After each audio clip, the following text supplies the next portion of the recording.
Чарчадыңызбы? Кыйналдыңызбы? Дүйнөнүн бардык проблемасы сизге эле келет абы? Мындай азыр көлдүн жээгинде мына айды карасаңыз, айдын жарыгы мынтип көлгө уруп, көлдүн толкуну бизди уруп, көлдүн толкуну өзгөчө бизге дем берип аткан учурда ушул нерселерди айткан учурда көрдүм. Аллах сизди жакшы көрөт. Урматтуу байкем, иним, эжем, карындашым, Аллах сизди жакшы көрөт.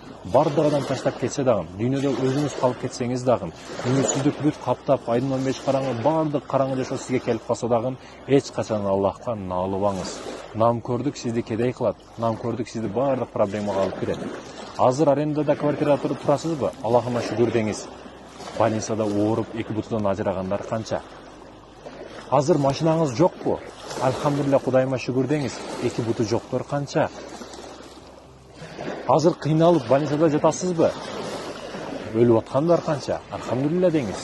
Ар бир учурда шүгүр кылышыңыз керек.